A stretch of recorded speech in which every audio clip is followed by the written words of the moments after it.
Hi everyone and welcome back to my channel. For those of you that are new here, my name is Hannah and I have a bit of a book obsession.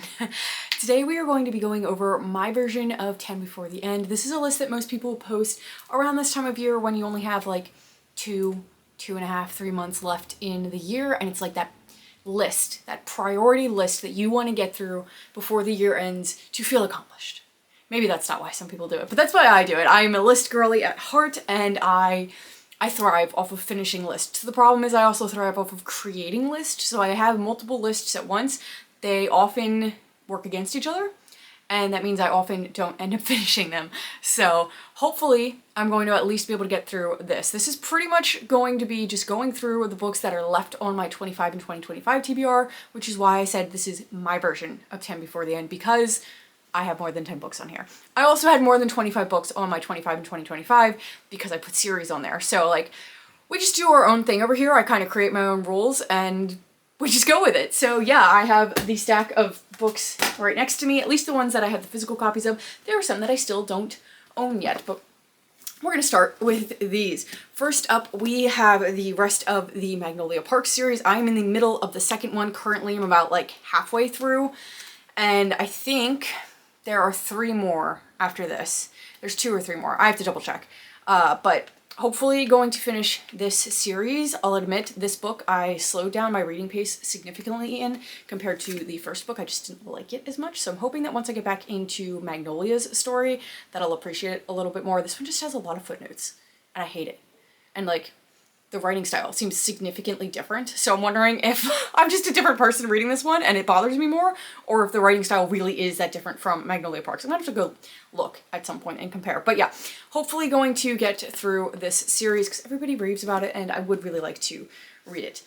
Then for one of the few standalones, I have a decent amount of standalones left on the list, I will say, but like in total, I had way more series on this list than I did standalones. But one of the standalones is Pretty Girls by Karen Slaughter. This is a thriller story about women named Claire and Lydia. Claire is a glamorous trophy wife of an Atlanta millionaire. Lydia is a single mother dating an ex-con, and she struggles to make ends meet. Neither has recovered from the disappearance of their sister Julia 2 decades earlier, and the shocking murder of Claire's husband brings the horror and heartbreak of the past roaring back into their lives. The vanishing of a teenage girl and the killing of a middle-aged man, almost a quarter-century apart, what could connect them? As they form a wary truce, the surviving sisters unearth the secrets that destroyed their families all those years ago and find the astonishing truth where they least expected it. I would never assume that those 2 deaths are connected in any way, so now I'm a little intrigued. I've never actually read the description of this, which sounds silly. Hannah, it's on your 25 and 2025 list. Yes, it is, because when I asked for recommendations, this was a recommendation that people gave, and I went, okay, I've heard great things about it. Good enough to me. Add to list. Didn't read the descriptions. This is the first time reading it. I'm very intrigued. Like I said, so many people seem to love this book, love Karen Slaughter's writing in general, so I'm hoping that I am also going to love it. Then we're back to another series that I actually have been putting off because I've heard it's best to read in like the winter time, and that is Beartown by Frederick Bachman. I do believe this is 3 books in total, so not the longest series on my list, but a series nonetheless. So I'm excited for this one. I heard it's like set in a small town. I always thought it was in Canada, but I don't believe that's actually true. I don't know where it is. It doesn't actually say. So it's definitely in like a small town where hockey is like the thing that keeps everybody together, and it's kind of like one of their biggest accomplishments in the town. They have a really well-known hockey team, and they're about to compete in the national semifinals. Unfortunately, though, it sounds like there's a huge, like, violent thing that happens in the town, and it kind of starts ripping the town apart. I don't really know how this hockey team centers around this or anything, but I've heard it's a really, really moving series, moving trilogy. Everybody is obsessed with it, and then they become obsessed with Frederick Bachman's writing. So, listen, I like being obsessed. So, sign me up. Hopefully that does the same for me. Then, we have the most daunting series on this list that I really don't have high hopes for finishing, if I'm being completely honest, and that is the Zodiac Academy series. The reason I don't have high hopes is because when I put this on the list, I didn't realize that the recommended reading order included 8 other full-size books and then novellas. I think 8 other full-size books.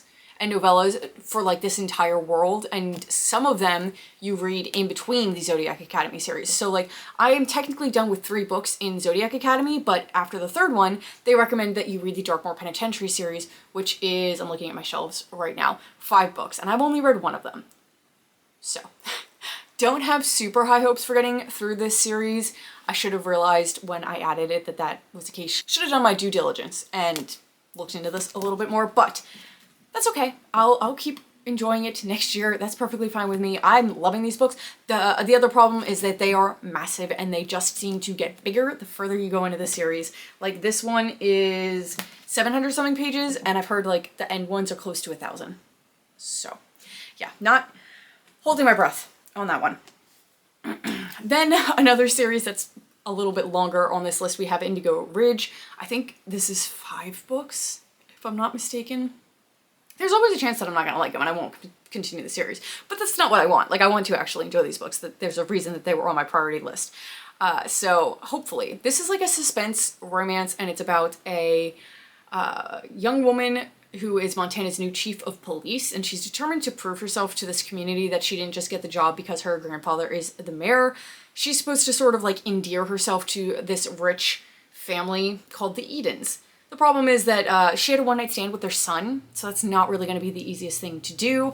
And then, of course, a young woman is found dead on the Edens property, so she starts having to investigate the family a little bit because there's a dead woman on your property. So then she's interacting with the guy that she had a one-night stand with, and you know, it sounds really messy, sounds kind of fun. I haven't really read a romantic suspense before. I think maybe I read one. I didn't really like the execution now that I think about it. So I'm hoping this goes better. I read Shield of Sparrows by Demi Perry and loved her writing style, so hopefully it's the same in her romance as it is in her new fantasy book. But I do know sometimes authors change their writing styles from genre to genre, so we'll see on that one. Then we have Quicksilver. I put this on not realizing the second book is coming out at the end of this year, so I don't know if in my brain I'm gonna have to finish both to actually check this off my list. I kind of only meant it as one, so I think I'm going to stick with that. We'll see. I don't know. I've been putting this off for a ridiculously long amount of time now, and I really don't have a great reason for why. Maybe it's the size. She's chunky. She's big. But I think everybody was just really obsessed, and like the hype was so big around this, and I always get really nervous when the hype is so big around different books because I'm worried that I'm not gonna like them, so then I just put them off for ages and ages, and then I regret putting them off. Yeah, we'll see. It's just so big. It's just so big. Anyway, another book that is kind of like a standalone is A Theory of Dreaming. Technically, this is like the sequel to a book, but I already read the first book last year during the fall time and loved it. Fantastic, like dark academia, gothic fantasy style book about this young woman who is in the architecture college because women aren't allowed in the literature school. Sorry if my dog's barking was in that. Women aren't allowed in the literature school because, of course, they're just not capable of elevated thought like a literature college would require. So she's in the architecture school, but she has always been obsessed with this one author who writes about the Fae people, and she feels this connection to him because she believes that the Fairy King exists, and not a lot of people do.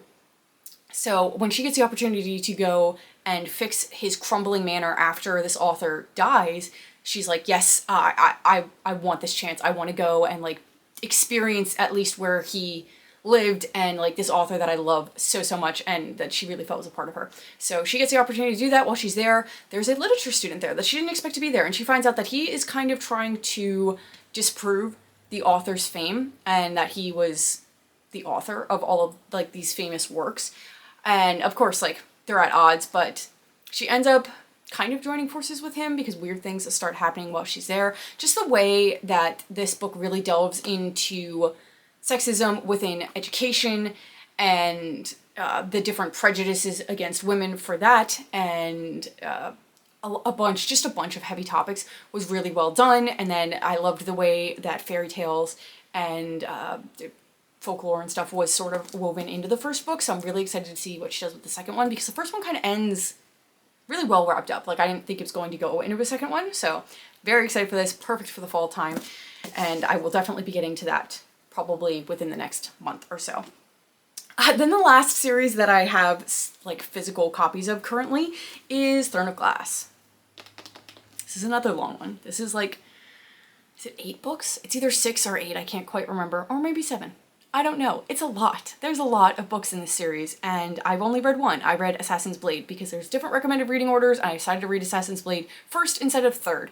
Will I regret it? Don't really know, but I do know that this series follows a female assassin who is summoned to a castle because and has no love for the vicious king who rules from his throne of glass, but she has not come to kill him, she's come to win her freedom. If she defeats 23 murderers, thieves, and warriors in a competition, she will be released from prison to serve as the king's champion.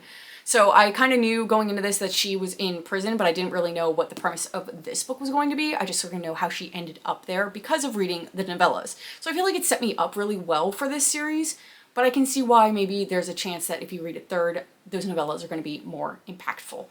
Don't really know. So I know that she, like I said, has to compete and defeat 23 murderers, thieves, and warriors in order to survive. People are obsessed with this series, and again, I like to be obsessed with things, so hopefully I will also become obsessed with this once I really get into it. Then, to get into the books that I don't own the physical copies of, I have like a list on my phone because it's much harder to remember them. We have Lovely War. I saw Destiny raving about this, I think last year, and automatically added it to my TBR for the year. I think that this is like set in more like a Greek mythology inspired story, but I'm not sure if that's accurate. Let's look. Okay, so it's not set then, but it intertwines it. It's set in World War I, and it follows 4 young people during the war, and it also intertwines the Greek myth of Aphrodite and Ares. So the goddess Aphrodite is telling the story of 2 different couples to her husband, I forget how to pronounce this word, Hephaestus? I probably pronounced that wrong, I'm so sorry. To explain the connection between love and war. So like I've just heard really cool things. I've heard that the way that she intertwines more, I mean, World War I's not modern, but modern compared to Greek mythology, the way that she intertwines those 2 different things worked really well, and it ended up being a really moving and beautiful story. So hopefully that lives up. It's a very interesting premise, so I'm excited for that one. Then we have Of Monsters and Seas. This is like a fantasy one that I think I randomly found when I was looking for new releases in 2025, and I was like, this sounds really fun. I'm gonna put this on my list. I just realized, I think I said Of Monsters and Seas. It's Of Mountains and Seas. Sorry. I apparently can't read today. This one is about a young man who is cast out of his shapeshifter family because he is born without magic. Yearning for his father's approval, he sets down a path that intertwines with Iris, a girl whose own ambitions are hindered by a mysterious illness. Their quest leads to Eurus, one of California's smallest towns, unremarkable until they discover a cave of magic transferring stones. Now they have a chance to change their fates, but they're not alone. When locals stumble upon the cave, they unknowingly set into motion a series of events that threatens to expose Davy's dark past. As dark truths surface, one question endures: how much are they willing to take in their quest for power? A multi-generational mystery told across converging timelines and multiple character points of views, with shapeshifters inspired by Chinese mythology, adventure, and political intrigue. So it just has a lot of interesting things going on that I haven't really read in a novel before.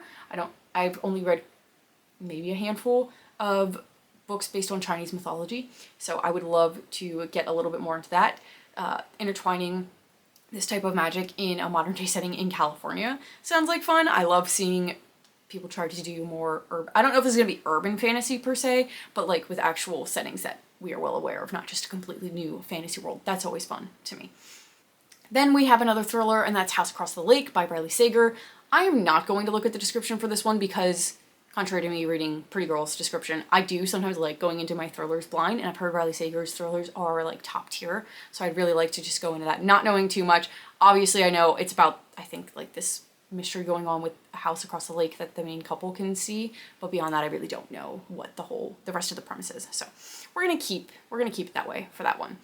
Then we have The Attic Child. This is about 2 children that are trapped in the same attic almost a century apart.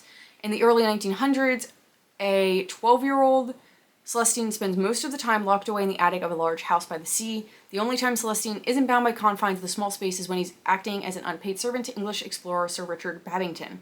As the years pass, he desperately clings on to memories of his family in Africa, even as he struggles to remember his mother's face and sometimes his real name. In 1974, Laura A young orphan girl born into wealth and privilege whose fortunes have now changed finds herself trapped in the same attic. Searching for a ray of light in the darkness of the attic, Laura finds under the floorboards an old-fashioned pen, a porcelain doll, a beaded necklace, and a message carved on the wall written in an unidentifiable language. Providing comfort for her when all hope is lost, these clues will lead her to uncover the secrets of the attic. This one sounds like it's going to be really, really moving and probably a little heartbreaking. This is another one that when I was asking for recommendations, somebody said it and I'd never heard of it before. And it's like, you know what? I'm intrigued by this, so why not put it on the list? And then the last book that we have on this list is The Good Samaritan. This is another like suspense thriller style novel, and this one is following a person who is working for a suicide prevention hotline, but instead of working to prevent people from harming themselves, they're actually trying to convince them to do this, and they're acting sort of like as a serial killer in that way. And I'm going to assume that somebody starts catching on to this, but I'm not entirely sure. That's a really unique premise because obviously that's not the typical way that a serial killer would work. And like, I'm very excited to just, not excited, but intrigued to get into the mind that this author creates for somebody that decides to like work against people that are actively seeking help. Like that's just another, like a different level of depraved. Like obviously all serial killers are depraved, but like that's a new twist on it, and I think it adds a different element to it. So yeah, anyway, I'm excited to get into that. But those are all of the books that are on my 10 before the end list. Like I said, it's definitely more than 10. I don't actually want to know how much it is entirely because I feel like that's just going to overwhelm me.